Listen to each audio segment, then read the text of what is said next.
Salutations! Hello and welcome to my new video on which of the RWBY girls has the best music. I'm Mookies and I want to say straight away that this list is entirely subjective and it's just my opinion.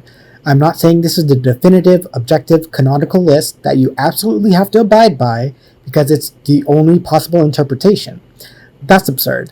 So again, to reiterate, this list is absolutely subjective and you're 100% free to disagree. In fact, if you have different rankings, I would love to hear about them. Maybe make your own video or down in the comments below or in a tweet. Let me know what you think and if our lists match up or if you think I'm way off the mark.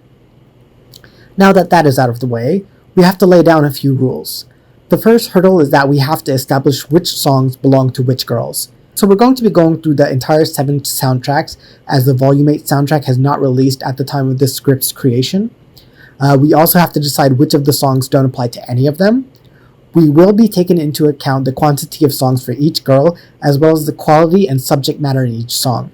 So it is possible that somebody with less songs than another, but with greater quality or more meaningful lyrics, could rank higher than someone with more songs, but not as impactful lyrics. And of course, these are based on my opinions, so how I interpret these. Again, we're playing fast and loose with this, so it's not a perfect nor impartial system, and largely is based on my own interpretation and how well I respond to the songs. One song can belong to multiple people and appear on both their set lists. We will not be taking into account the scores, although they are lovely and you should go listen to them. This list is only about the songs that contain lyrical content. And finally, I'll be omitting a lot of the remixes unless I feel that they add something new to the pot. The same is true of acoustic versions. This is so that they don't count as unfair additions that would up the quantity of a character's set list that they otherwise already have in the original version of the song. It's redundant and therefore excised. That said, let's go through the list and allot each member of Team RWBY their set list. Volume 1. Now I'm going to forewarn you that a few songs on my playlist are out of order, and that's the order and way I've grown accustomed to them too. So if I hop from song to song and it doesn't exactly follow the RWBY Wikis or any streaming platform's track list, or the soundtrack's track list, don't panic. All the songs that are on the soundtracks will be acknowledged, regardless of whether or not I choose to send them to the Shadow Realm for the purposes of this video. First up is Red Like Roses, which honestly could go either way. Either it could be interpreted as a Team RWBY song since the lyrics do refer to all of them, or reference all of them, or it can be attributed to RWBY alone as it debuted in her Red trailer and starts with her line. I really do think of it as a Team RWBY song, but because it was in RWBY's trailer and the video featured RWBY alone, and the other 3 girls got their own songs, I'm gonna give this song to RWBY. Second up is Mirror Mirror. This is an easy one. It's a Weiss song. It was in her trailer, it only talks about her, and so on. Third is From Shadows. While this can largely be applied to the White Fang as a whole, just like with how Red Like Roses can be seen as a Team RWBY song, I'm going to give this one to Blake for similar reasoning. It debuted in her trailer, is relevant to her, and is largely considered her theme song. Fourth is I Burn. The club mix version that played in the yellow trailer can be seen as a Team RWBY song as it contains all the aforementioned songs, but the single I Burn is clearly a Yang song and is her theme. Gold is a song about RWBY from the perspective of Yang. Since it's told from Yang's point of view, I'll give it to Yang even though she's talking to RWBY. I May Fall is a song that I don't think strictly applies to any of them. It wasn't even written with RWBY in mind since it was inspired by The Lord of the Rings as mentioned by Jeff Williams at a panel. We'll omit this and it won't go to any of the girls. Red Like Roses Part 2 is out and out a RWBY song. I don't think anybody will disagree on that. I Burn remix is a Yang song but won't be counted towards her total because it is a remix of a song already accounted for in her set list. This Will Be the Day is a song for the RWBY show itself and Team RWBY, and since it's an opening, I don't think it's fair to assign it to any one character, therefore it is excised. The second, From Shadows, is excised as well, due to it largely being covered in the Black Trailer's version. I am honestly not even sure what the difference between the 2 songs are, so if anyone wants to give me a heads up on that, that would be lovely. Wings doesn't belong to any one member of Team RWBY. I know it does refer to the whole 12 hours, which is supposedly how long Blake was missing for, despite Sun saying it was 2 days he spent with her, but I don't feel like that's enough to give it to her, therefore it is omitted. So let's tally up the set list for each character so far. There are 2 RWBY songs, Red Like Roses and Red Like Roses Part 2. There's one Weiss song, Mirror Mirror. There's one Blake song, From Shadows. There are 2 Yang songs, I Burn and Gold. Volume 2. Time to Say Goodbye is an opening song and therefore is awarded to none of the girls. Although Die started when Yang caught Torchwick's Atlesian Paladin fist, I don't think it's specifically about her. It feels too generic in terms of lacking anything that ties the song to any one girl, although it's a fucking bop. Therefore, it is cut. Dream Come True is a Pira Nico song, so no girl on Team RWBY gets it. Shine is another Pira Nico song, so again, no dice. Caffeine is about Team Coffee and is their theme song, so yet again, no one gets it. All Our Days is similar to Gold in that it is another song from the perspective of Yang and is about RWBY, so I'll award the song to Yang as it's told from her point of view. Boop is a Nora Valkyrie song, so no one gets it. Sacrifice is either about Cinderfall, the way I thought it was for years and the viewpoint I default to, or it's about Raven Bronwyn, which also makes a lot of sense since it appeared at the end of Volume 2 when Raven made her debut. Either way, it has nothing to do with Team RWBY, so it's cut. This Will Be the Day acoustic is already nixed on 2 counts. It's an opening song for Volume 1 and it's an acoustic version, and therefore can't count towards the total.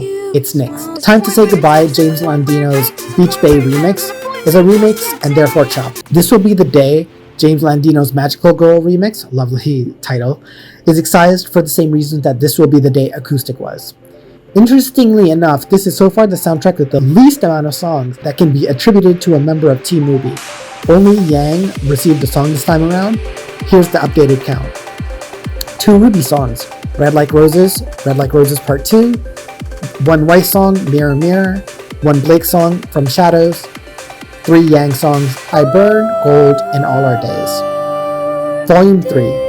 When It Falls is an opening song that I heavily associate with Cinderfall because it has that speech that she had in Volume 3, and it fucking slaps. But because it's an opening, it's therefore disqualified. I'm the One is about Mercury and Emerald and therefore doesn't count. It's My Turn is a song about Weiss confronting her father and coming into her own. Not Fall in Love With You is a song about Sun's feelings for Blake, although I've for a long time thought it was about Jean's feelings for Hera. Either way, it doesn't count. Neon, despite being one of my favorite songs, is sadly ineligible for this ranking. Mirror Mirror Part 2 is blatantly a Weiss song and a follow-up to her original theme from Volume 1, Mirror Mirror, obviously. Divide may be a villain song that fucking slaps, and the best theme song of a villain I've ever heard, but it isn't about any of the 4 girls, so it can't compete.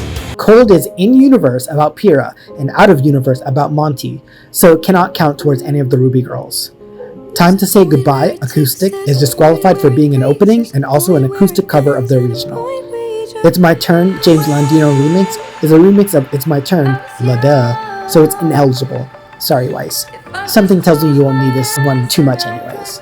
Here's the track listing so far. 2 RWBY songs, Red Like Roses and Red Like Roses Part 2, 3 Weiss songs, Mirror Mirror, It's My Turn and Mirror Mirror Part 2, 1 Blake song, From Shadows, 3 Yang songs, I Burn, Gold, and All Our Days. Volume 4, Let's Just Live is a really good song, but it's an opening and therefore cannot be in the run. Like Morning Follows Night is a Blake and Sun song, so Blake gets this in her repertoire. Repertoire? I don't know. Bad Luck Charm is a fucking amazing song for when I'm depressed and just want to bum out, but given that Crow Bronwyn is not on Team RWBY, it has to sit this one out. Maybe next time. This Life Is Mine is a Mariah Carey song.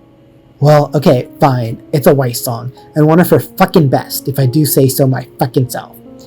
Home is a tricky one. It debuted when RWBY was writing her letter at the end of Volume 4, and really does strike me as being from her perspective for some reason. The lyrics don't necessarily suggest it, but it just feels like a RWBY song to me, so I'm going to award it to her. Armed and Ready is a Yang song through and through. It's also a really good song for depressed people wanting to feel hope again. Bumblebee is a song about both Blake and Yang and feels to me it's from Yang's perspective for some reason, even though that's not necessarily supported. It could be about Blake's perspective on Yang, but it just feels like a Yang thing. But I'll give it to both of them. Lucis Naturae is a song about Dr. Merlot from RWBY Grim Eclipse game. Ergo, it's a no-go. Sacrifice Harry Lode's remix is about none of them and is a remix as well. Snip Snip. Boop Acoustic commits the cardinal sin of being neither about Team RWBY and being an acoustic cover of an already established song. Therefore, it is ineligible. I May Fall, Harry Lowe's remix, is omitted for the exact same reasons. Here's where we stand so far. 3 RWBY songs, Red Like Roses, Red Like Roses Part 2, and Home. 4 Weiss songs, Mirror Mirror, It's My Turn, Mirror Mirror Part 2, and This Life Is Mine. 3 Blake songs, From Shadows, Like Morning Follows Night, and Bumblebee. 5 Yang songs, I Burn, Gold, All Our Days, Armed and Ready, and Bumblebee. Volume 5, The Triumph is an opening song, No One Gets It. Ignite is a bitchin' Yang song and excellent at hyping me up and making me feel like I'm the shit. Path to Isolation is a somber and exciting Weiss song.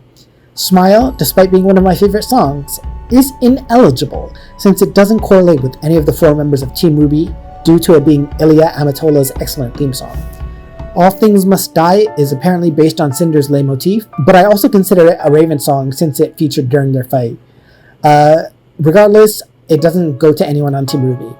This time, subtitled From Shadows Part 2, is about the White Fang's redemption and sung from what seems like Blake and her father Ghira's perspective.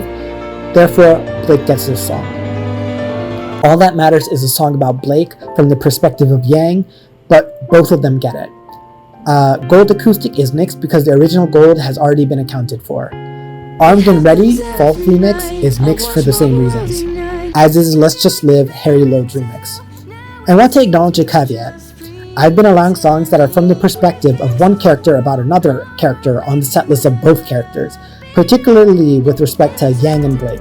Since that's been the case for a few songs now, I feel it's only fair to allow Gold and All Our Days to be considered part of RWBY's setlist, since it's about her from Yang's perspective. It didn't seem fair to keep that from her while letting Blake and Yang songs go either way. With that in mind, here's the updated totals.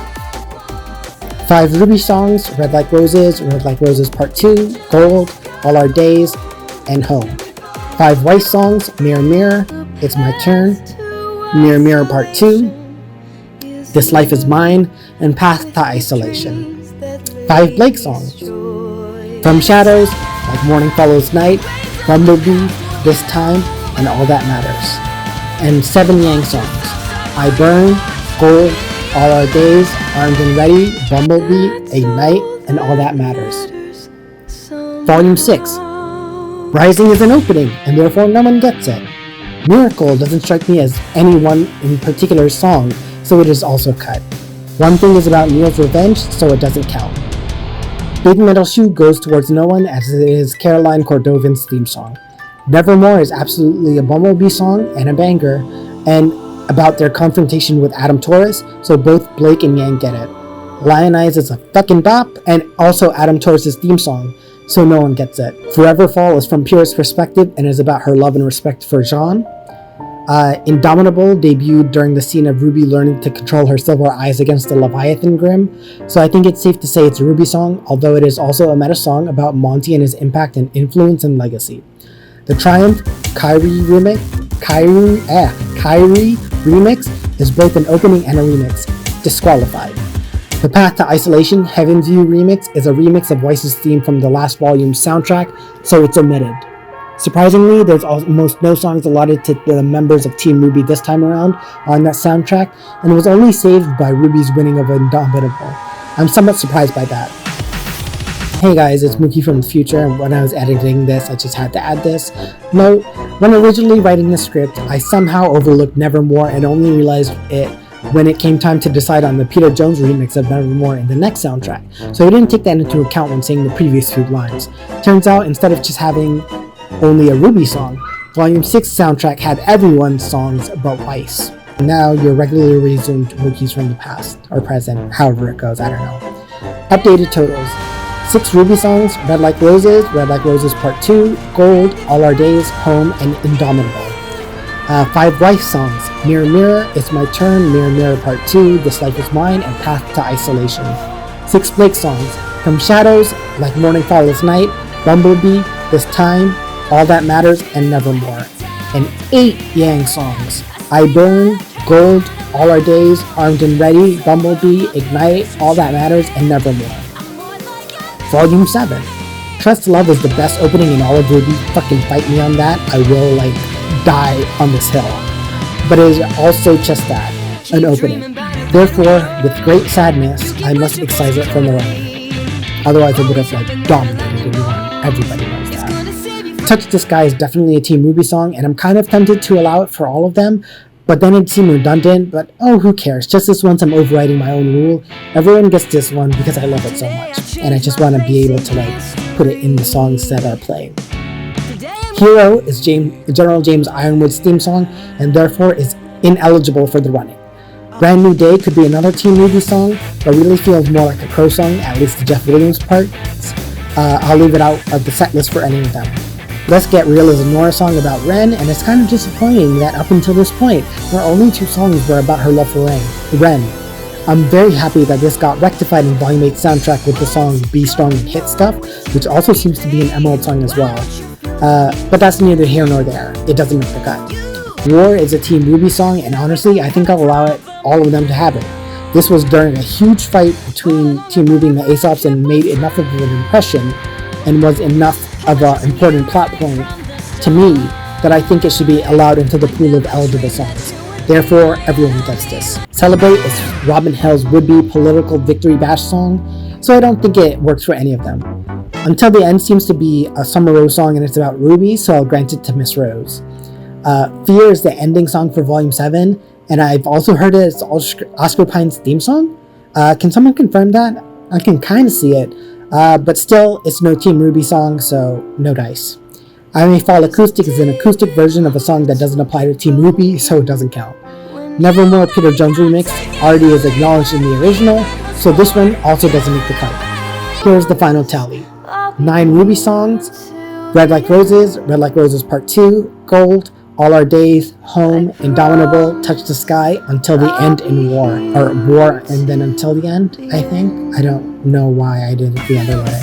I'm pretty sure Until the End comes after War. 7 Weiss songs: Mirror Mirror, It's My Turn, Mirror Mirror Part 2, This Life Is Mine, Path to Isolation, Touch the Sky, and War. 8 Lake songs: From Shadows, Like Morning Follows Night, Bumblebee, This Time, All That Matters, Nevermore, Touch the Sky, and War.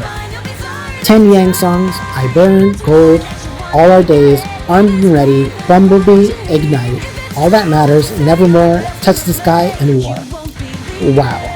I did not expect the final count to end up like that. Going into this, I was certain that Weiss had the most songs because of how consistently they developed her, the most out of all the team members of Team RWBY, but actually she had the least. I did not see that coming. Likewise, I thought Ruby would have the least amount of songs because I usually only ever think of Red Like Roses Part 2, maybe Home, and that's it. Now that I've sat down and tallied them, it turns out she just edges out Blake, who had the second most amount of songs, with 9 tracks to Blake's 8, and that leaves Yang to have the most songs in the 7 fully released soundtracks with a whopping 10 songs. That definitely came as a surprise. Just for fun, let's pretend to include Volume 8 soundtrack, at least the songs we know appeared in the volume because of the volumes and credits.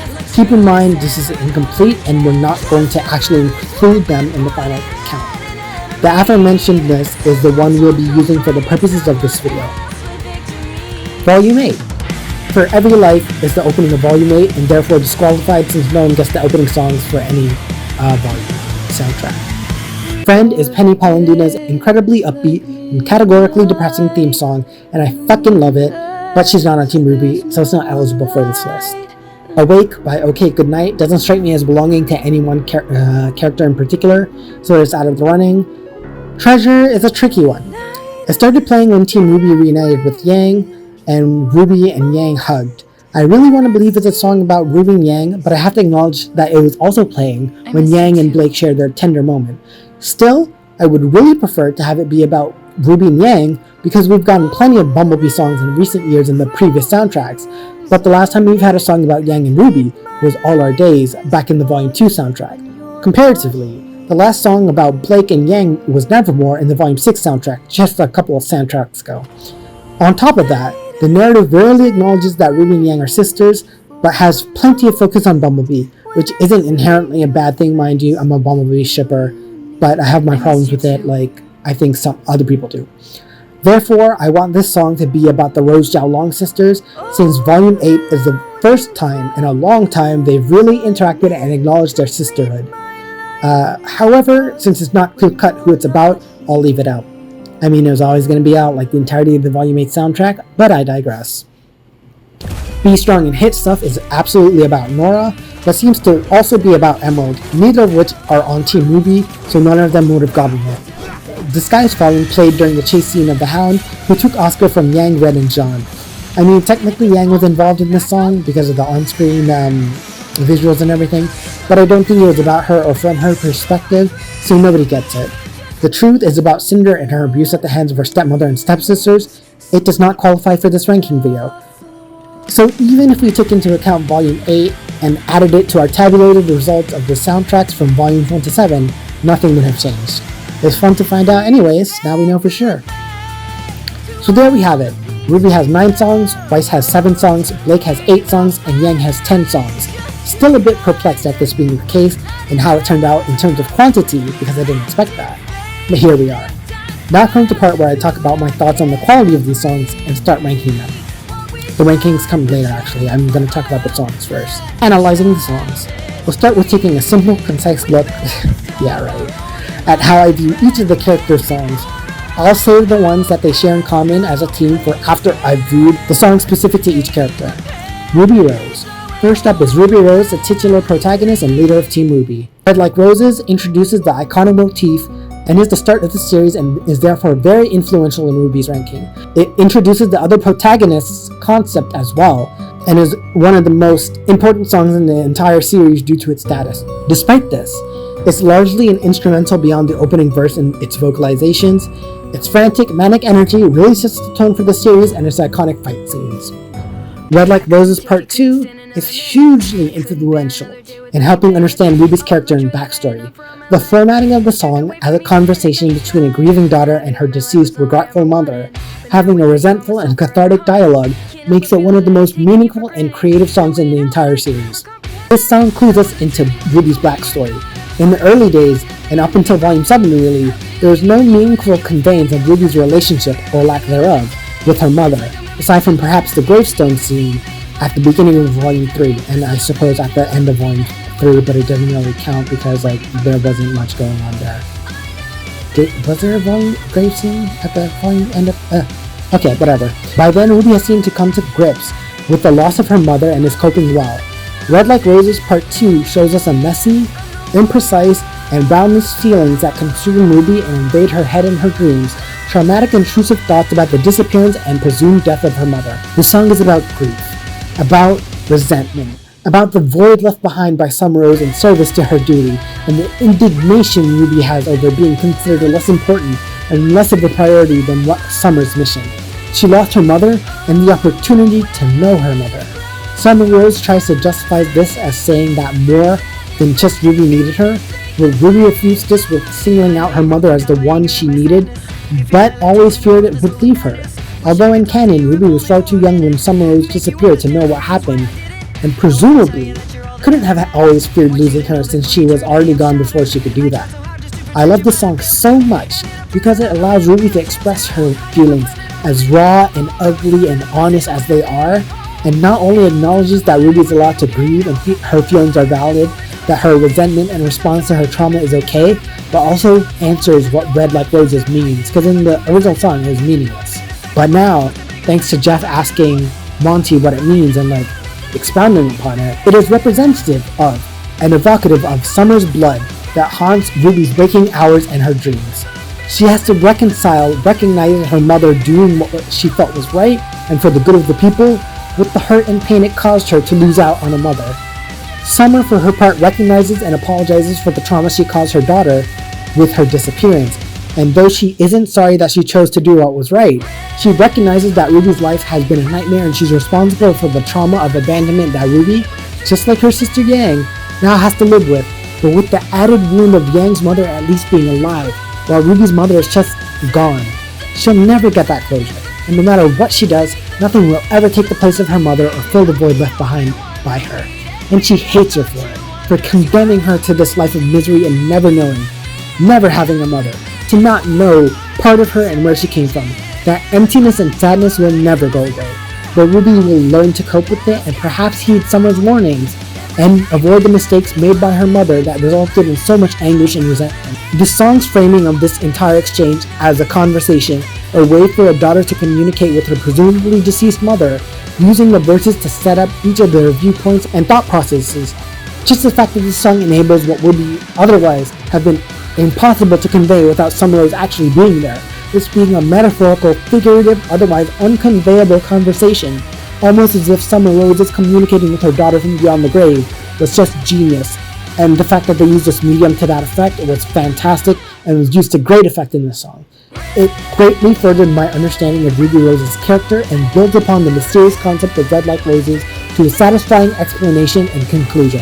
Gold is primarily a Yang song, but about Ruby regarding Yang's promise to love and take care of Ruby and ensure her happiness after the death or disappearance of their mother, Summer Rose. It's a very good song, one of my favorites, but it doesn't further Ruby's characterization as much as it does Yang's. Likewise, All Our Days is another song that is about Ruby from Yang's perspective.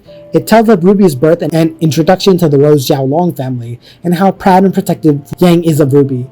Much like Gold, this song speaks more to Yang's character than it does Ruby, but given it's directed towards Ruby, I felt it fair to include it in Ruby's setlist. Home feels like it's Ruby's answer to Yang's love and protection, and is about Ruby finding a home in the embrace of her loved ones and found family.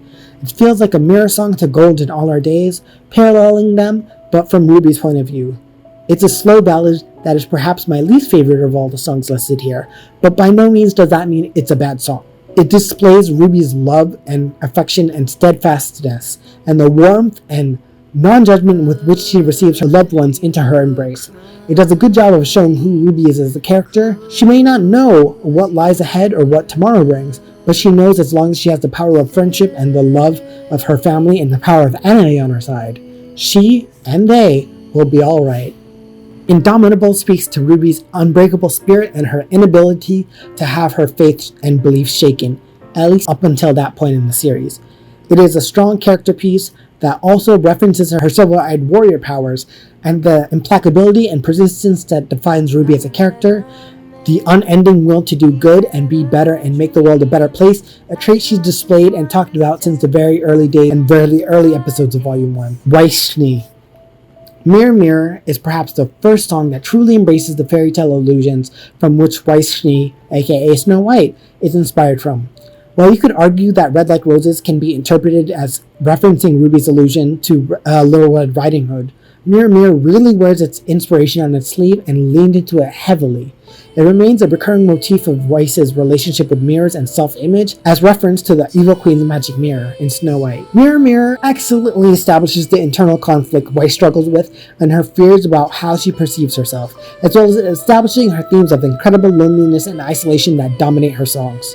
Weiss wrestles with her feelings, with her duty to her family, with her identity and her fear of her heart being frozen or turned to stone, rendering her unfeeling and thus unable to experience quintessential aspects of being human. Just like Weiss juggles her feelings and her duties, the song itself juggles and switches between a solemn ballad and a frantic classical composition that relays the mounting tension and emotions Weiss feels within her and tries her hardest to suppress.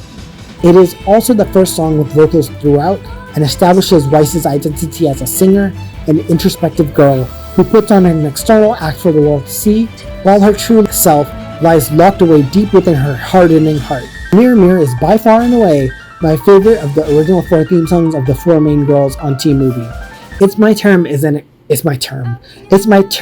an extremely, supremely, unequivocally powerful song in its message and themes. It speaks to personal empowerment and the taking back of your life and identity from an abusive influence that stifles and derides you, in this case, Weiss's father, Xiao Long. It speaks to growing up in an abusive, toxic, and invalidating place, and how that can corrode and eat away at the youth and innocence and idealism that one has as a child, before they are disabused of the notion of happiness and identity and self-sufficiency due to their controlling and dominating parent.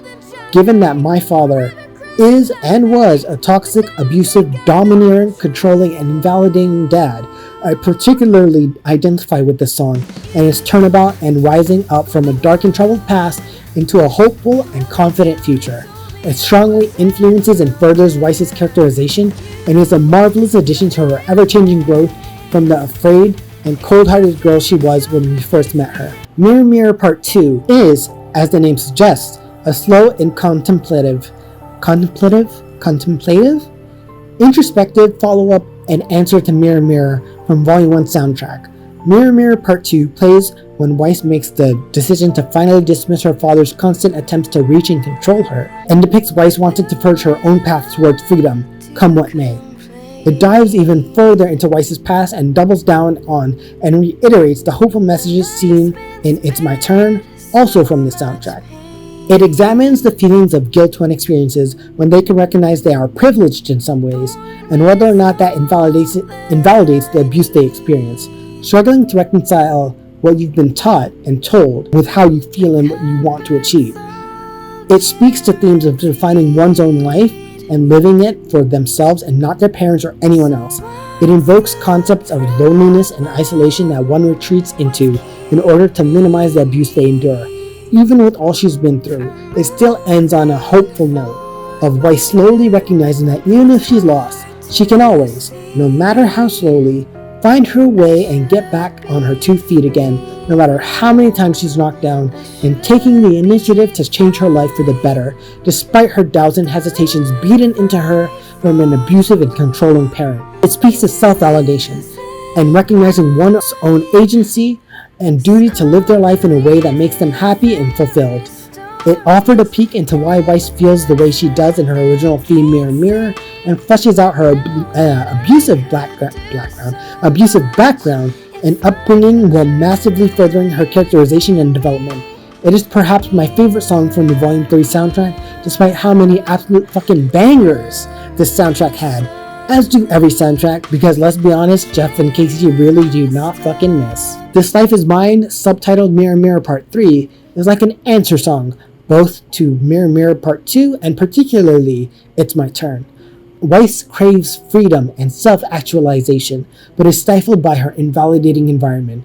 It speaks to the longing and desperate desire for changes from one's stagnant and toxic environment, changes that won't come unless she realizes she has to enact them herself. She wants to speak up, but she's silenced. She lives in fear of her father, but defiantly takes a stand and has her recognizing all the ways in which he controlled and abused her. How he informed her worldview, how he influenced her to be the racist, entitled brat we saw in Volume 1 before the racist part of her was retconned out of existence in Volume 2.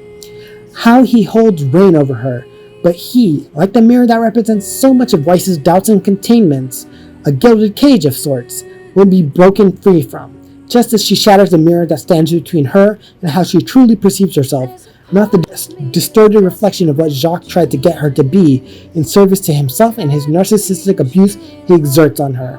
Weiss starts the song looking to an outside source, her mirror, for answers on what to do, and the song ends with her ultimately deciding to not outsource her decisions, and shatters the crutch she had in the mirror that held her back from reaching her potential and discovering who she is instead of who others perceive her to be and project onto her with their expectations of her. Weiss divorces herself of her father's sins and refuses to be defined by him or anyone else but herself.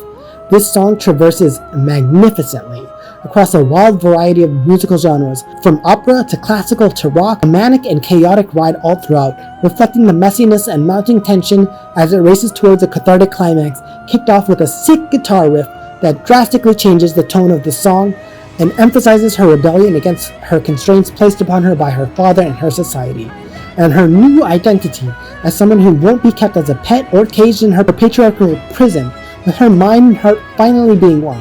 I particularly love the lines that go, Now this conversation's finally over. Mirror, mirror, now we're done. I've pulled myself together now. My mind and heart are one. Fly me away. Weiss has consistently looked to the metaphorical mirror to see what she should do, but she finally realizes that only her voice matters with regard to how she lives her life. Only her voice matters in this conversation, effectively silencing and ending her long-standing internal conversation with the mirror that spans multiple soundtracks and goes all the way back to her initial debut song on the Volume 1 soundtrack. In addition, she refuses to be placed within the patriarchal prison more burdened by Jacques' royal test, a callback to this line in Mirror Mirror. White is cold and always yearning.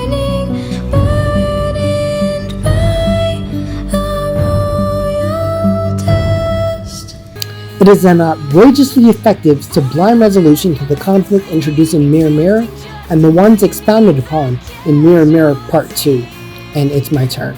Path to Isolation feels like a continuation of Mirror Mirror Part 2 in particular. It has a similar low-key, subdued vibe, at least initially, as opposed to Mirror Mirror, which keeps it throughout its entirety of the song. Weiss's Isolation was first referenced to explicitly in that song, and chronologically takes place before even her debut song Mirror Mirror, as evidenced by her lack of a scar in the Weiss Volume 5 character chart, whereas This Life Is Mine from the previous soundtrack is the conclusion of her dependent relationship with the mirror, offering Weiss and by proxy the audience closure. Path to Isolation is the beginning of that dynamic. The crux of the song is most apparent in this line. The path to isolation is littered with the dreams that lay destroyed. This song is a frantic whirlwind that assaults Weiss from all ends, from losing something dear, to having to deal with fake friends and people who only want to get close to her to exploit her for her last name, to not recognizing herself in the mirror, to having joy that her heart used to know eluding her, hinting at a case of depression Weiss might be experiencing. Weiss ultimately doesn't recognize herself and has her heart and mind at odds with one another, locked in conflict. This song shows the start of her relationship with the metaphorical mirror and how she comes to rely on it, and it's showing her a stranger she doesn't recognize in herself. The song crescendos with that final question.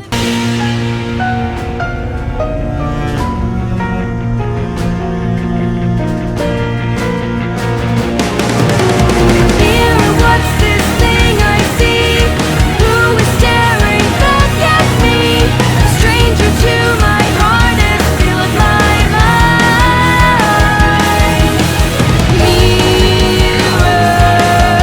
tell me who am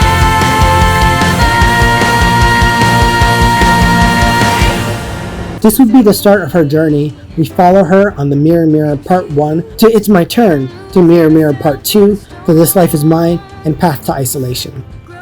Blake Belladonna. From Shadows is an edgy song with bitchin' instrumentals that introduces the first real story beat for this world. Racism, discrimination, and subjugation.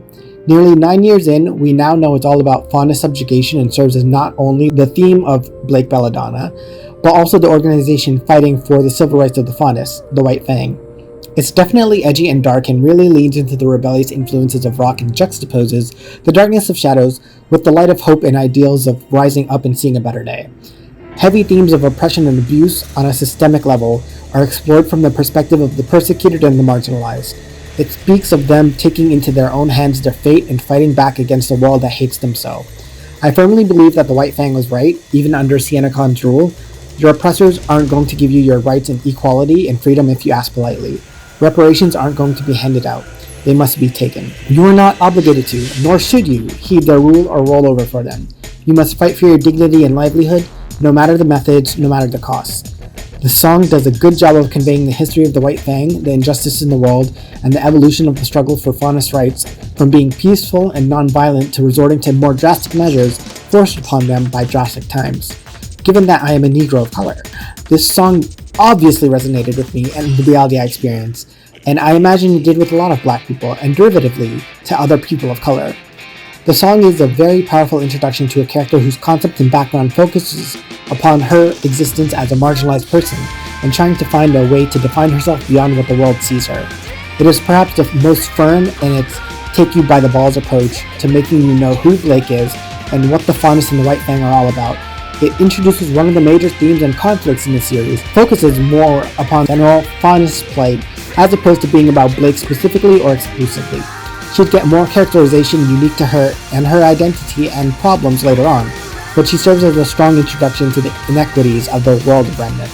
Like Morning Follows Night is the first time we get a song that focuses upon Blake and her backstory, as opposed to a common and united struggles of the faunus species, though it does also feature as a Sun Wukong song and his sunny disposition and absolute refusal to let his friends hurt themselves or withdraw when he knows it will only serve to hurt them in the long run. I'll be blatant.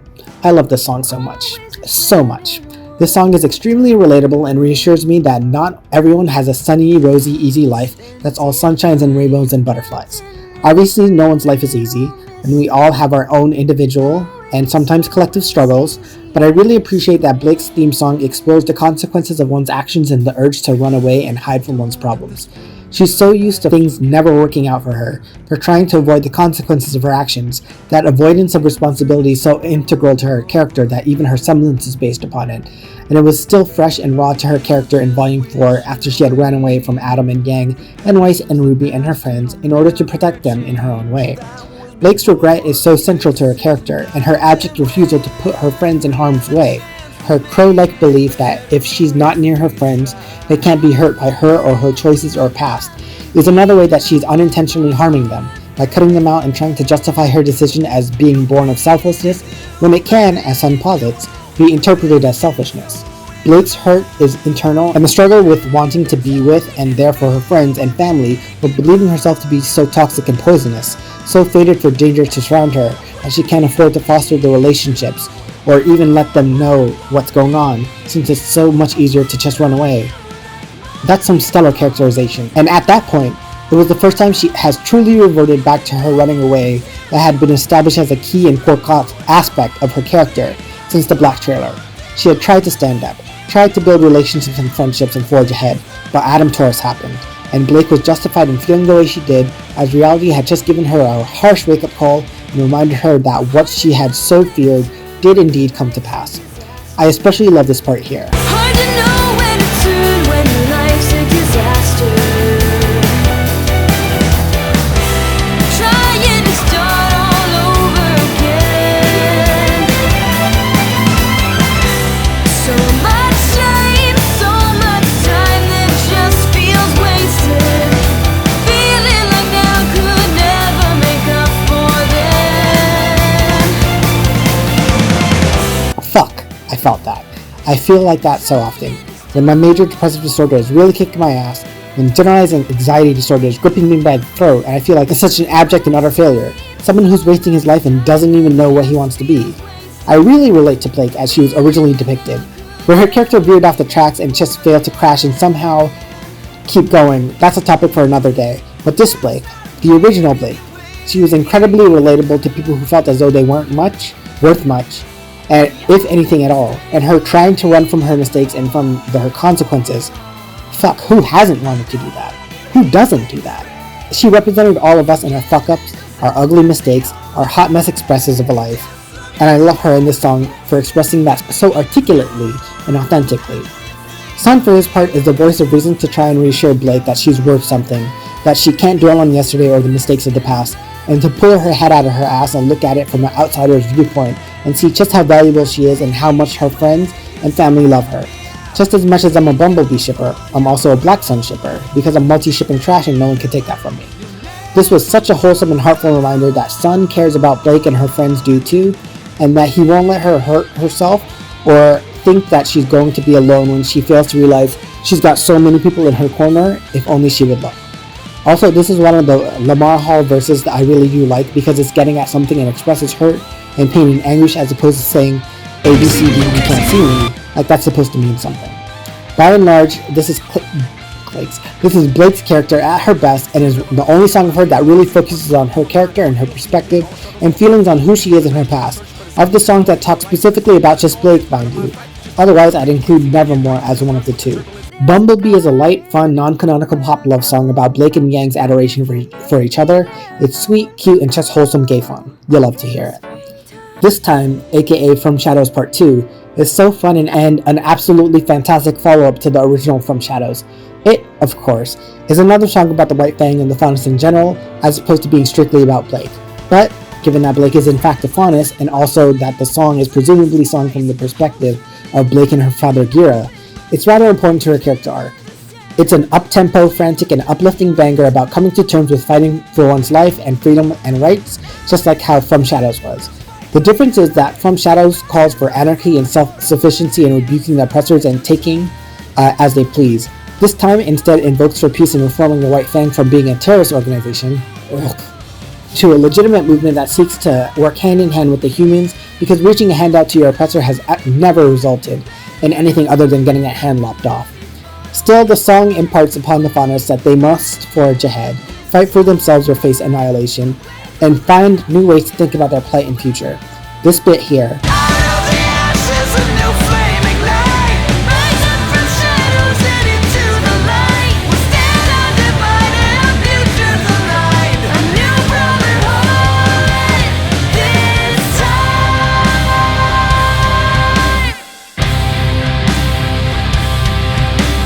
Is definitely one of the best parts of the song. This song calls to the Faunus to earn and while that's all well and good, it's certainly a morally reductive and simplistic ideal that touts the virtues of refusing to see to the moral high ground. It's just untenable and unrealistic. Change is going to be ugly and brutal and fought for, the way the song says for, but walking that back and saying it's through peace because that they'll earn their freedom is just nonsensical.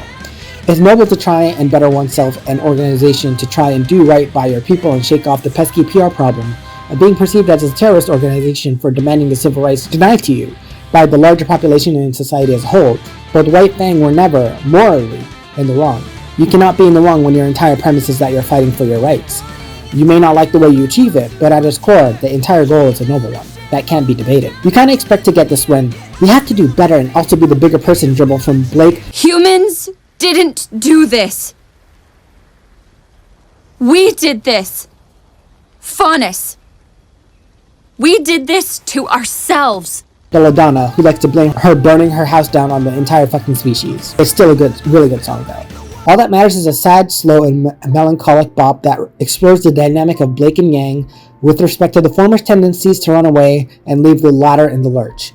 Blake is the subject of the song, and it lays out Yang's frustrations and hesitations regarding Blake's reliability, and it's just a good character piece that shows that not even their relationship is smooth sailing. I'll speak more on it from Yang's perspective when we get to her songs. Nevermore is a bop and a banger, and it pops the fuck off too. It's a song from the perspectives of Blake and Yang and regards their tumultuous and dangerous relationship with Adam Taurus. Aside from perhaps Like Morning Follows Night, Nevermore is the first time we explore Blake's feelings with respect to her history and the trauma born of Adam Taurus. From Blake's perspective, it's a song about gaining closure after having to kill Adam in self-defense and the closing of that chapter of her life. How he had allegedly, since we literally never see any of this, seduced her into the White Fang with offers of hope and salvation for their people and gave her a place to be. However, they had a fundamental difference of opinion, or viewpoint rather. They were diametrically opposed in their worldviews, and this song acts as a swan song for Blake and Adam's dynamic. The song serves as the resolution of her story arc with Adam and solidifies her no longer running from her problems nor her past. I do appreciate that it at least acknowledges that Adam's death was not something to celebrate and makes clear that he lost his way and strayed into shadows, whereas Blake rose up from the shadows.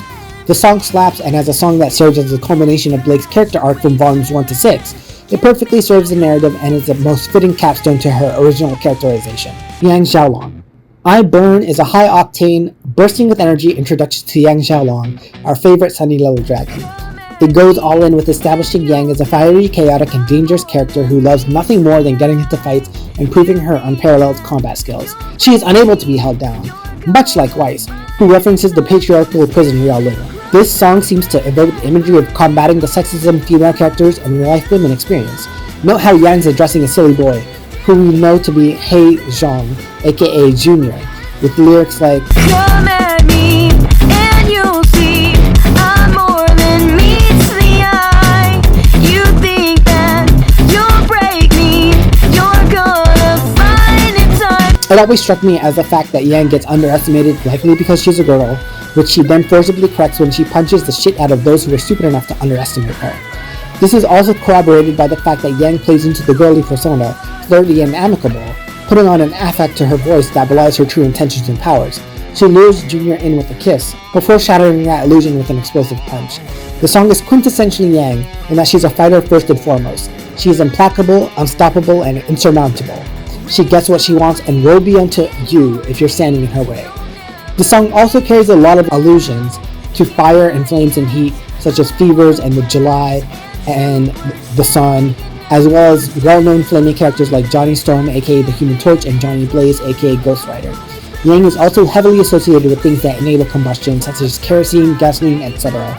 Essentially anything that is dangerous and volatile, that has Yang written all over it. She even has a reference to being Super Saiyan, an obvious allusion to Dragon Ball Z, a show that's well known for its fight scenes and combatants. Yang is unstoppable and as sure and implacable as a fever. She will systematically take you down and there's nothing you can do about it. Out of the 4 titular theme songs, two of them do the best of describing their characters' personality. Mirror Mirror for Weiss and I Burn for Yang.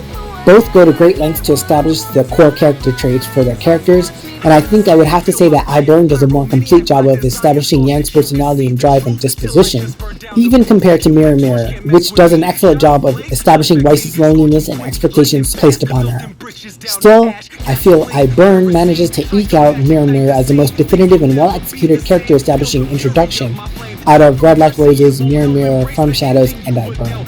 You can tell how playful and also deadly Yang is, and I Burn conveys this to great effect. If I Burn establishes that Yang's character-defining trait as a fast-paced, thrill-seeking combatant, Gold shows off her more loving, nurturing side.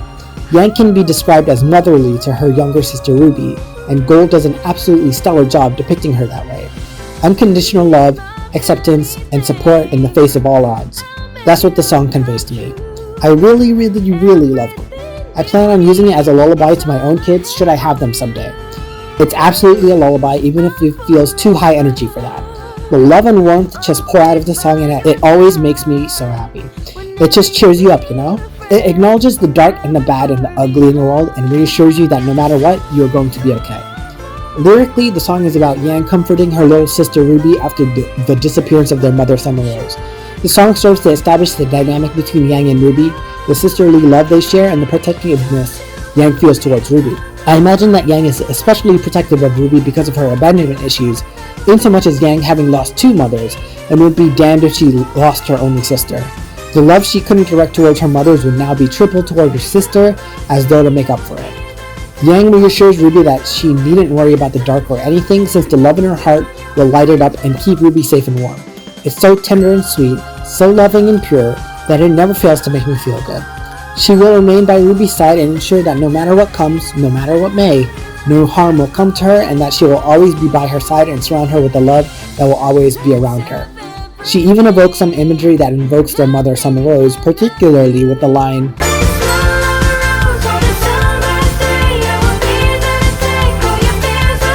the song is just upbeat and summery and feel good and sweet and raw and honest and loving.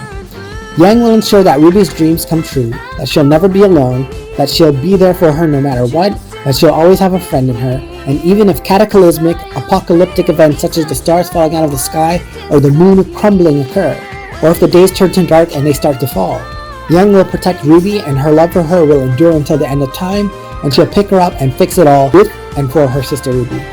She also evokes bright imagery, in every heart beaming, every sky turning blue, every worry disappearing, and smiles that summons sunshine. Such luminary motifs emblematic of Yang as a bright, fiery, sunny character. There's even fairy tale motifs invoked in the title and her turning Ruby's life to gold, a likely reference to King Midas and his touch of gold. The only difference here is that instead of a curse, it's just brightening up and bettering Ruby's life. I think it's also important to note the relationship between yellow, Yang's emblematic color, and gold, a similar, perhaps more intense variation of yellow, as evidenced by the song. Gold is just exquisite, sublime, exemplary, beautiful. One of the best Ruby songs hands down. Argue with the wall. All of Our Days is a companion piece to Gold. It is another song about Yang's relationship with Ruby as told from Yang's perspective, but All Our Days couldn't be more musically different. In some ways, it feels like polar opposites on the same spectrum. Gold is a warm, upbeat song about how much Yang loves and cares about Ruby. All Our Days is certainly about the same thing, but it instead takes the diametrically opposed approach of being slow and melancholic. It isn't fast-paced and energetic like Gold, but instead slow and thoughtful, introspective. All Our Days chronicles Yang's relationship with Ruby from the day her little sister was born to the present day at that time, which was Volume 2, as it was in the Volume 2 soundtrack. It reveals her promises that and vows to be there for Ruby, promises echoed in Gold, and it reconfirms her commitment to never leave and always stay with Ruby all our days. Though life will happen, and though things will change, the one constant that Yang can promise is that she'll be there for Ruby no matter what. Friends may come and go, but her sister is forever. Yang won't be like her mother Raven or their summer mother Rose. She won't leave Ruby, and if nothing else, Ruby can count on and believe in that. Jeff Williams wrote the song for his daughter Casey Lee Williams, so it's kinda cute that Casey is the one singing it. I just think that's neat. Armed and Ready is Yang's return to form song. She's been through a traumatic injury and event at the end of Volume 3 at the hands of Adam Taurus. This song chronicles her recovery from trauma, both physical and mental, and her desire and drive to do better and get revenge on the man who disarmed her. I'm not sorry for that fucking pun. It is an incredibly powerful song, and I'm about to fucking tell you why. Right off the bat, it conveys Yang's recurring trauma-induced nightmares of Yang's dismemberment of her, and the night she feels she failed to stop him or save Blake. It's a nightmare she can't forget, no matter how much she wants to. Still, the song cements the belief that Yang will do anything for Blake, unflinchingly and unhesitatingly, something that would come under close re-examination born of resentment in her Volume 5 track, All That Matters. As it stood, Armed and Ready, a perfectly puntastic name, perfect for Yang's character, or at least how she used to be characterized prior to her enduring a traumatic event, is Yang's phoenix moment, rising from the ashes of her previous defeat and fear, and coming back stronger and better with life anew, having been forged in the fires of trial and adversity and coming out on the other side more capable for it. Yang's traumatic experience has taught her a new appreciation for life and living every day like it's her last. Most poignantly, and what always gets me, is her lines here.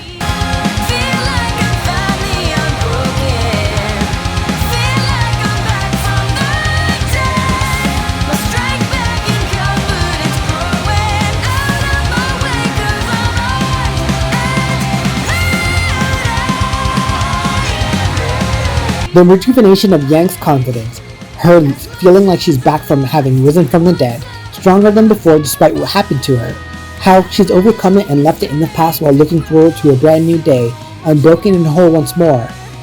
I just fucking love that message.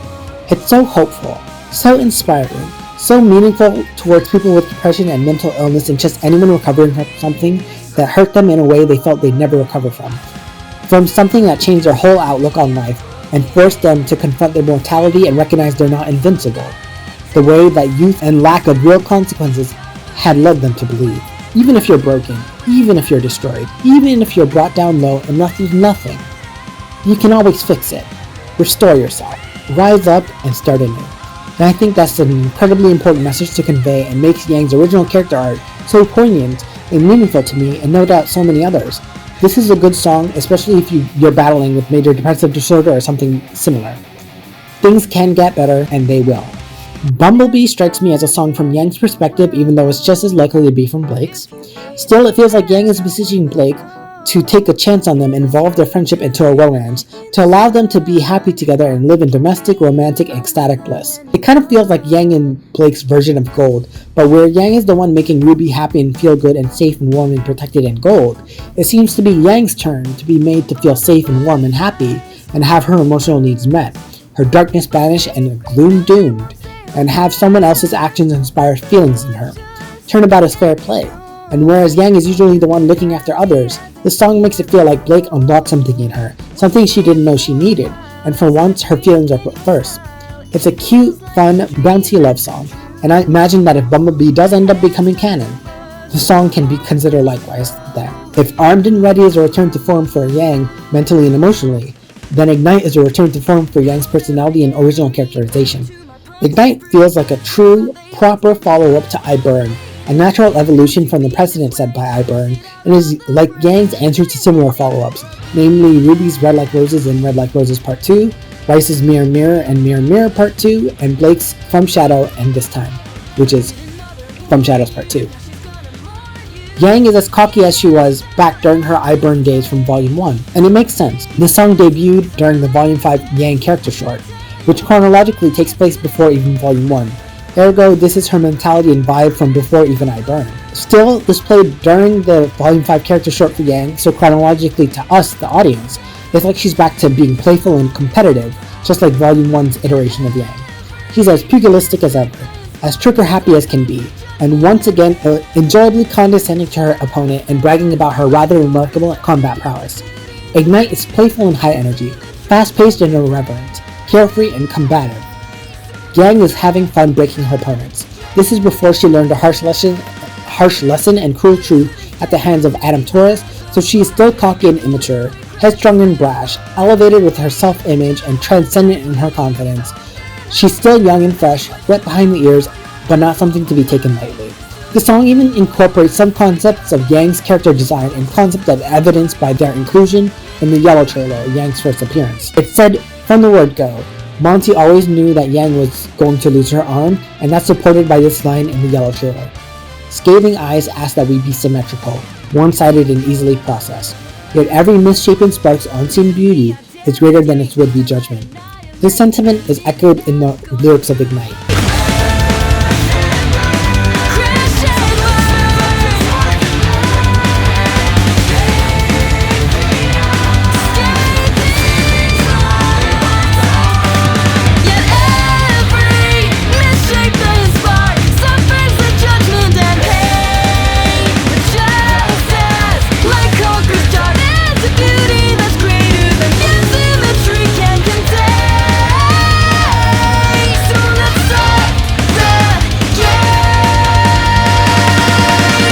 If there's one thing Jeff Williams is going to do, it's going to beautifully tie in the lyrics of the songs to the events in the series, and I fucking love him for that. Here we have the benefit of seeing Yang through retrospective eyes. We see what happens to her in Volume 3.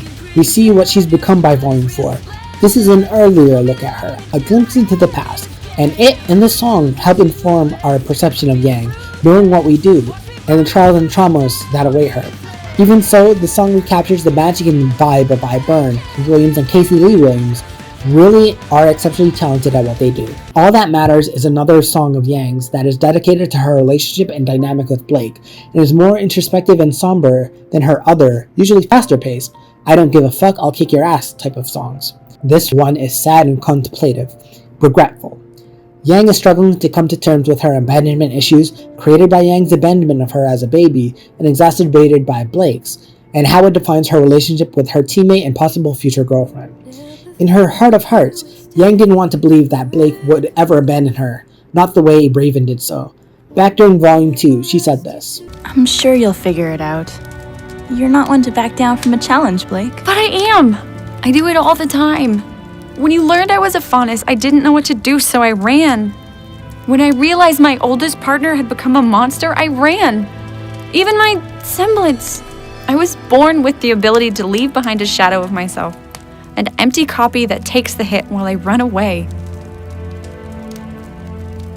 Blake told Yang she was wrong, blatantly told her what kind of person she was, a coward as it were, and Yang refused to believe it. So when Blake ran and left Yang, who had risked life and limb for her, losing one of the two, she didn't know how to process it.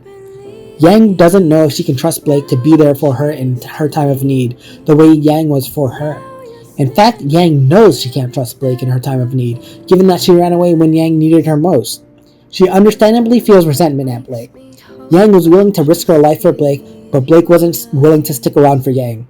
It's made even worse that Blake is the only one, aside from Ruby, who knows about Yang's trauma and abandonment issues surrounding her mother Raven. She was vulnerable and open to her in an effort to get through to her back in Volume 2, Chapter 6, Burning a Candle. She told Blake something deeply personal because she cared about her in Blake's time of need, and despite this, when Yang was in need, Blake was nowhere to be found because she believed she was protecting her friends by abandoning them. This of course triggered Yang's abandonment issues, and perhaps her resentment for Raven leaked into her newfound resentment for Blake, as the latter had essentially opened up an old wound. Yang never knows if Blake is reliable or will be there when she needs her, and yet she shows up unannounced and doesn't do anything to make up for her mistake. Meanwhile, there's this real nifty line about Yang believing she could pull Blake from the shadows, a reference to Blake's original debut theme, From Shadows. Thought that I could pull you from the shadows, maybe help you find your wings and fly, but you're a path no longer that I travel.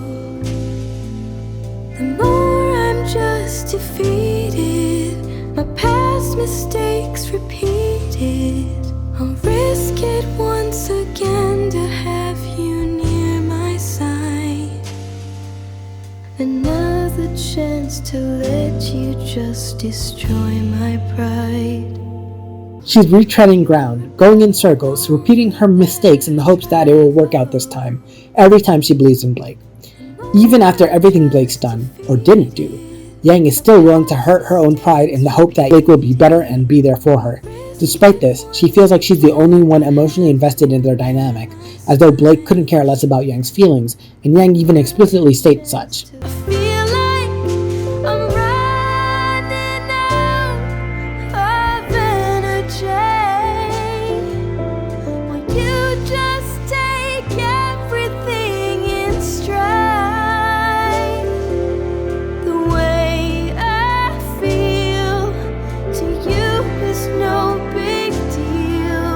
It's sad, but it's true that the one thing I can count on is that I can't count on you. Yang has come to realize that her relationship with Blake is not healthy. It's one-sided, with Yang putting in all the effort and Blake absconding from her responsibility to her teammate. Even so, despite Blake's repeated absences, despite her fleeing at the merest hint of danger or having to face her past, despite Yang's complicated and messy feelings of resentment and love for Blake being safe and sound with her is all that matters. Inexplicably even to her, even in the face of all Yang's grievances with her. Yang is self-sacrificing and always puts everyone else first. This is the first time a song explores her resentment and her own hurt feelings about someone else instead of praising them. Even then, she sets aside her justified feelings and settles for Blake being with her. That's how much she cares about her, perhaps to her own detriment. Nevermore. It's just as much a Yang song as it is a Blake one. The connecting thread is Adam Taurus and their experiences with him and how he ties together their storylines and traumas. Nevermore is the second time we see Yang address her recovery from her trauma at the hands or blade of Adam Taurus. Nevermore can be read as a follow-up and conclusion to Armed and Ready. In Armed and Ready, Yang is thirsting for revenge and recognizes that she's stronger and better prepared for her next encounter with her assailant. It explores her worries and fears and recurring nightmares, but also exhibits her resolve to settle the score and get revenge and earn her happy ever after back. Nevermore follows up on this theme by reaffirming that no longer will Yang be afraid, just like no longer will Blake run away, and that they refuse to let Adam win the war, which they intend to do by evening the score. No longer will Yang be defined by her fear or apprehension, and she will push through it and face her fears, quite literally, in the form of the man that mutilated her. She's putting her fear, her inability to do anything, her second-guessing herself behind her, and she will make Adam answer not only for what he's done to her, but what he's put Blake through. They have vowed to protect each other, and this song being a duet really serves to underscore their united front and banding together to face a threat that traumatized them both. No longer will Adam torture them mentally nor physically. No longer will their existence be defined by their fear of this man, this looming threat to their happiness and well-being, their sanity and ability to live a happy and full life. Nevermore will these things be true, never again. Even so, despite everything, Yang and Blake managed to rise above Adam by having pity and empathy for him, recognizing that their killing of him wasn't something to be celebrated, nor was his lost life something to rejoice at. It was a sad, tragic, cautionary tale of what happens when one descends into the extremes in pursuit of their goals. Ignoring how noble and justified Adam's goals are, this song serves as the perfect end to that arc and frames it as a triumphant, glorious rise to realizing one's true potential and overcoming one's demons. It's a really powerful song, and the frantic, rapid, heart-pounding pace it commences its tale at really sells it. Shared songs. Touch the Sky is such a good song. Like Brand New Day, which isn't on this list for some reason, because I decided so and I don't know why I did that and I'm kind of regretting it right now. It is just such a fun, energetic, feel-good song about doing your best and finally feeling like yourself after such a long time. It speaks of the boundless potential and happiness one experiences when they come out of a mentally dark hole or troubled period in their life and start to believe that perhaps, just maybe, they can be happy again and do their best, that maybe life is worth living. As a depressed person, I fucking love this song. It makes me feel like I can do anything. The central message is that when you trust in yourself, and when you trust love, which is the best song ever, you can be free to do anything your heart desires. Nothing is stopping you. It's about taking your life into, okay, that sounds weird. It's about taking your life into your own hands and recognizing that you have the power to do better than you think you can. Your circumstances might have you down, but that doesn't mean you can't strive for something greater, hope for something more, wish for something beyond what you currently believe is possible. That's why the song is called Touch the Sky. That's not something you can physically do, but you can strive to achieve great heights and shoot for the stars.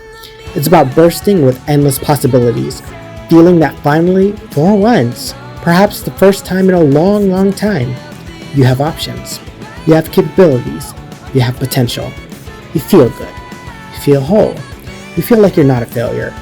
That you're not aimless or have no dreams or not living. You see everything as a brand new day, and the possibilities are endless. Nothing can hold you down. Nothing can stop you. You can touch the sky. It's about reclaiming your time in life, soaring higher than you ever thought possible, feeling better than you ever did, and believing in the future, and more importantly, yourself. Even if you fail, that's okay. You tried, you dared, you had the audacity, the gumption, the moxie to give it your best shot, and you did it with pride. You failed for now, but you still grew from the attempt, and there's always tomorrow to try again and get it right. After so long in darkness, in shadows, without light or belief, you finally have a tiny, flickering spark of hope that grows to a blazing inferno within you, warming you and making you feel confident in your self-belief and capabilities to reach your potential.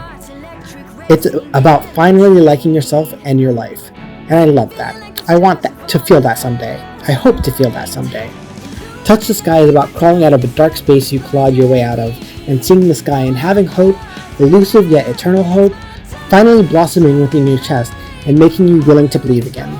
You are blinded by darkness and pessimism, but that blazing beacon of hope within you illuminates your life, and things feel like they're finally falling into place and stars are aligning and everything's going your way for once. All because you believe in yourself again. You love to see it. Team RWBY finally have hope again after all the trauma and trials and tribulations they've endured since Volume 3's end. Things finally seem to be going their way. They know what they're doing, where they're going, who they are, and what they believe in. This is my favorite Team RWBY song, and definitely one of my top 3 songs in the entire series. War isn't inherently a feel-good song, but it still espouses very important messages. It's about standing your ground and standing firm in your beliefs and convictions no matter who stands in your way, friends or family or loved ones or enemies. War is incredibly important in delineating the way that trust can be broken even by those you trust in the most, and how it can come from someone you never expected to. It's about betrayal, and although being reluctant or loath to start a fight, they damn well will be sure to end it. The entire song can literally be summed up as both play stupid games, win stupid prizes, and fuck around and find out. The Aesops fucked around, and then the Aesops found out. I really like the chorus. If it's war that you want, then you get it. If it's pain, then I brought what you need. If it's true what you say, you're the best in the play. You won't believe it until you see it. When I kick your ass and look you in the eye, with a smile and a cheerful heart, I'll turn to you and wave goodbye.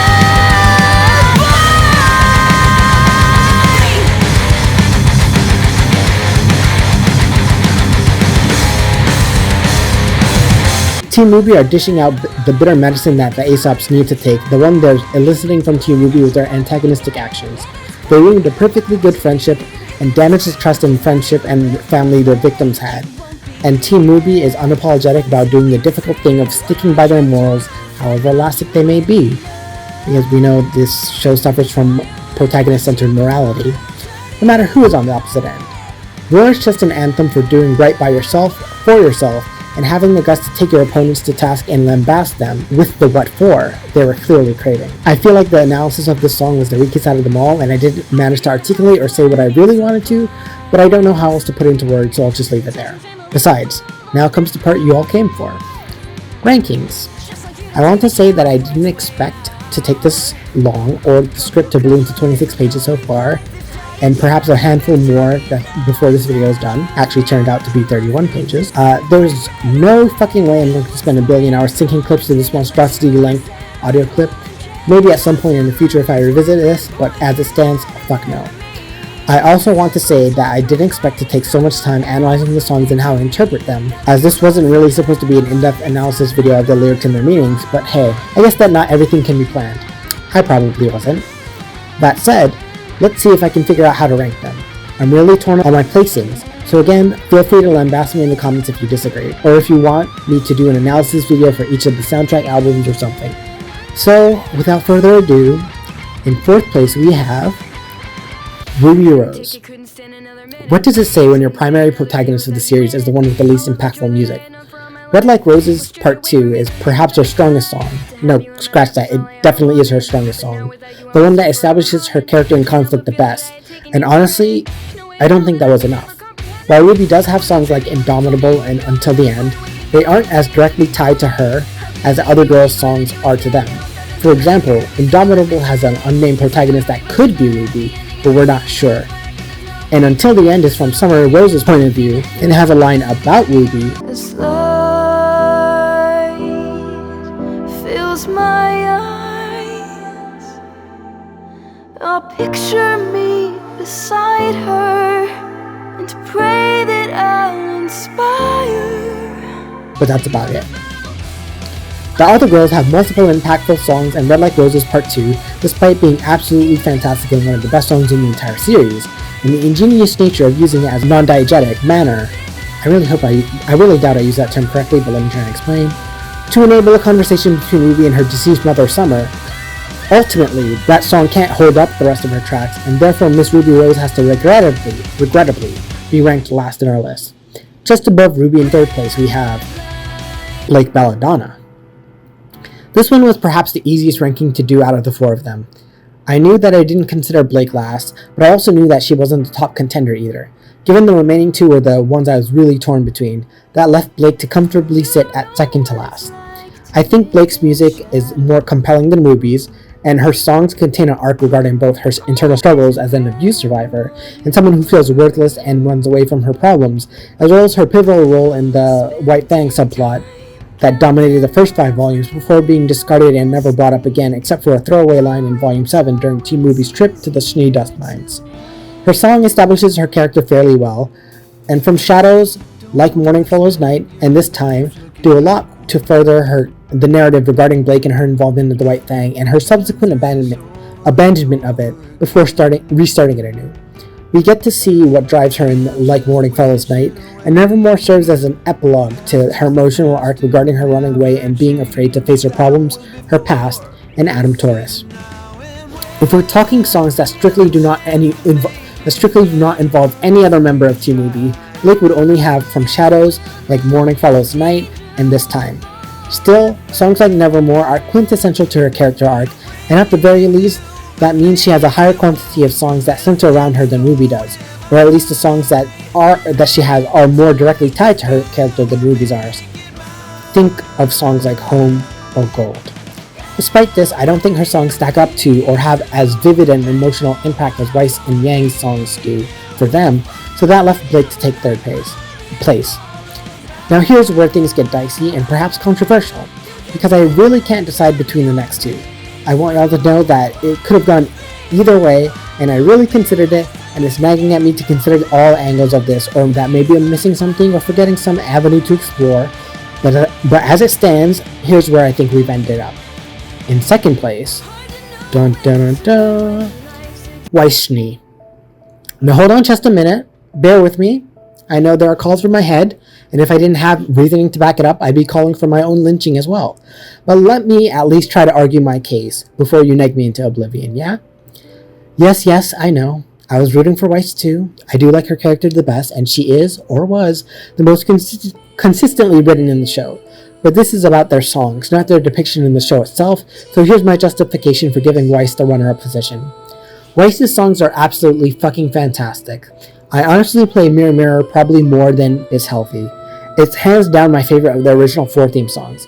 It paints a vivid picture of Weiss being lonely and the expectations she's burdened with and shackled to, and her deepest desire to run away from all of it, much like Blake, and hide away from the world in her own reflection. Out of all the girls, Weiss probably has the most bangers. Mirror Mirror slaps. It's My Turn slaps. Mirror Mirror Part 2 slaps. This Life Is Mine slaps. Path to Isolation slaps. They are consistently good, excellent even, and all go towards forming one cohesive narrative, one stellar arc that encompasses the entirety of Weiss's character. But what is Weiss's songs' greatest strength is also their greatest weakness. All 5 songs tell one cohesive, dynamic arc from start to finish. They are all about the same thing. Themes and motifs of loneliness and agency are baked into each and every one of Weiss's songs. They are all amazing, but they all feel like variations of the same song. They retread the same ground. Nothing new is being said. From Mirror Mirror to Path to Isolation, what changes? Weiss is still lonely. Weiss doesn't recognize herself. Weiss doesn't know how to form meaningful bonds with other people. Even if we factor in Path to Isolation chronologically taking place before Mirror Mirror despite being released 5 years into the show, and therefore can be excused as ideologically and thematically similar, where does that leave Mirror Mirror in relation to This Life Is Mine? Weiss finally takes back her agency and takes her life back to live as she pleases. She breaks free from her father, from societal expectations, from the patriarchal prison she has been caged in all her life. That still doesn't make much of a difference in the grand scheme of things. This Life Is Mine is the conclusion to Weiss's arc started with Mirror Mirror. She undergoes one long, consistent arc, but a singular arc all the same. These all explore the same issue, and same motifs and same themes. Weiss's loneliness and rebellion and self-actualization is manifested in each and every one of her songs. Nothing new is being said. The songs are effectively remixes of each other, even if damn good ones at that. It's impressive that Jeff Williams has managed to make what feels like the same song 5 separate times, and each one just as amazing as the last, but still with nothing new to say. It's all been said before. This is the reason why Weiss sits at the runner-up spot as number 2, which means we're left with one girl in first place. Drumroll, please. That was not a drumroll. You're going to get what you get. Yang Xiao Long. I generally did not expect Yang to take the crown nor the win. I thought for sure it would be Weiss because her songs resonated the most with me and they're likely the songs I play the most. They tell such a cohesive, coherent, conclusive arc that it feels amazing to see how Weiss grows from song to song, even though the same themes are being explored and extrapolated upon every single time. Had I been ranking the RWBY girls based on how I perceived them coming into this challenge, I would have absolutely ranked Weiss first. So it comes as a shock to me that Yang actually managed to eclipse the best girl. And though I can't quite believe it, I feel like this is the genuine, honest, and true answer to the question posed in the video's title. Yang Xiao Long is the member of Team RWBY with the best music. Here's why I think Yang Xiao Long has the best songs out of all the RWBY girls. Yang has multiple arcs, and Yang has multiple arcs articulated upon in the soundtrack. She starts off as a happy-go-lucky, preppy, bubbly, and energetic blonde with a party girl attitude and a love for combat. We see multiple sides to her character. I Burn introduces us to a cocky, confident, unstoppable force of nature. She bursts onto the scene in a fiery explosion and grabs you by the balls, especially if your name is Junior, and kicks your ass while telling you all the while how fucking awesome she is. And she's 100% right to do so. Then we see a tender, more loving side to her with Gold. It is juxtaposed with her abrasive, combative, in-charge demeanor, and shows how sweet and loving and supportive she can be when it comes to someone she loves like her sister.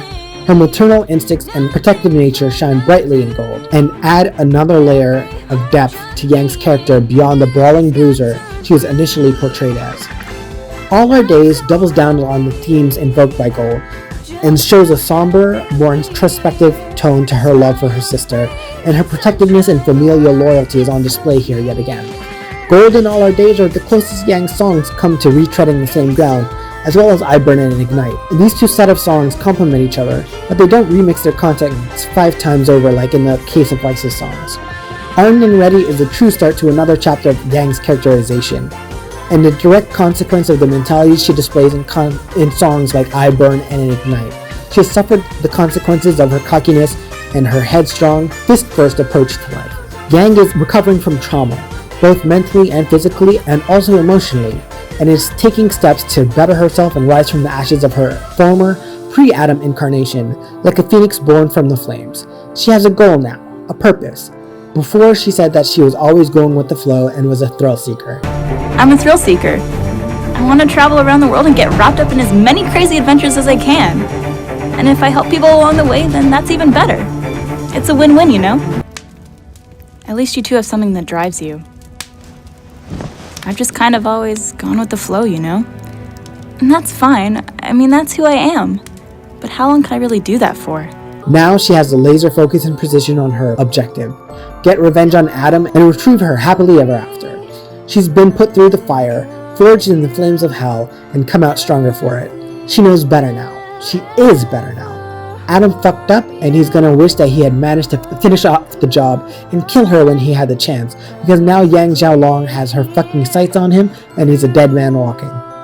Armed and Ready showed us her vindictive side, but Bumblebee shows us yet another side to her. Whereas we've seen platonic familial love explored in songs like Gold and All Our Days, Bumblebee is a romantic, sappy, sweet, and tender song that shows her devotion and desire to be happy and bring her lover happiness. It's the first time she's displayed hope or love or something akin to happiness since her traumatic mutilation. She's found some semblance of peace again. She's recovering and looking forward to a brighter future. Ignite is a flashback to a cocky, headstrong Yang and feels like a fun blast from the past. It reminds us of how far she's come and how far she's yet to go, illustrating how dynamic her character arcs have been and let us see some of the original I Burn Like Magic from a Yang who didn't yet know what fate had in store for her. When juxtaposed against songs that happened chronologically later, given that this is technically the first song chronological to her character development, it's easy to see how much she's changed and grown. All That Matters shows yet another side to her, the resentment and bitterness and anger and disappointment, this time not directed towards Adam Taurus, but her teammate and love interest Blake Belladonna. This is the first time Yang is allowed to feel angry and upset about someone she loves. It shows us she's not just mindlessly devoted or happy, but even if she's loyal to a fault, she still is human and her feelings are usually ignored or not prioritized. This is her, for once, deciding to put herself first and listen to her heart and acknowledge her feelings instead of taking care of and catering towards everyone else's. She's allowed to call out Blake and the way her shortcomings have directly affected Yang and exacerbated her abandonment and trust issues. How can she trust anyone when she can't even trust the girl who's supposed to be her partner for their 4 years at Beacon, the person who would know her better than anyone else aside from her own sister, and perhaps her father, Xiao Long? Then finally, we have Nevermore, a song she plays a huge role in and serves as the capstone, the endpoint, the resolution to her initial conflict with Adam and her reconciliation with Blake. She's worked past her issues, come to an understanding with Blake and forgiven her for abandoning her in her time of most dire need, and finally reached the climax of her character arc with regards to getting revenge on and closure from Adam. She has completed her arc, from being cocky and naive to being brought down to her lowest low, to rising up to her highest high and soaring back into a life she fought for and clawed toward and put in the work to achieve. She dragged herself back out from hell and finally has the closure she has been denied for so long. Xiao Long has absolutely, categorically, unequivocally had the most dynamic character arcs as told by soundtracks out of all the RWBY girls. We see so many sides to her character, from loving and tender to headstrong and brash, to humbled and traumatized, to determined and driven, and unafraid and self-confident. She has had many aspects to her arc. Many themes and motifs were explored during her songs. She is a dramatically different character than who she was from her first song. Yang's growth has been exponential, and if we're going solely based off the RWBY songs from the soundtracks, I'd have to give the uncontested win to Yang for most dynamic character and best songs, even if I personally like Weiss's songs better. There you have it, my reasoning for why the RWBY girls rank as they are. To recap, in first place we have Yang, in second place we have Weiss, in third place we have Blake, and in fourth place we have RWBY. What did you think of this video? Do you agree with all my assessment or analysis? Do you disagree or have a bone to pick with me? Do you think I'm just unrepentantly stupid and should be tossed into the recycling bin and then deleted from existence? Let me know what you think in the comments below. I'd love to see what y'all think and how our lists compare. Obligatory Patreon plug, joining my cult, Patreon, enables me to work on these videos faster and put out content faster than every few months. Plus you get to see behind the scenes stuff like scripts or get to vote polls once I figure out how to organize that. It's just a bunch of perks like directly helping me to create the content you like or hate. And if so, why are you fucking watching this, weirdo? Shout out to my patrons, Kelsey, Danny V. Strell, Zoe, and Theo. You guys are awesome. You could also be awesome, viewer, if you join my Patreon. Okay, fine, you're already awesome, but you could be awesomer. Don't you want to be awesomer? Who doesn't want to be awesomer? Think it over. This was fun. Let's never do this again. I'm Mookies, and I'm going to go make sweet, sweet love to a geriatric dwarf. See you next time. Take care, friend.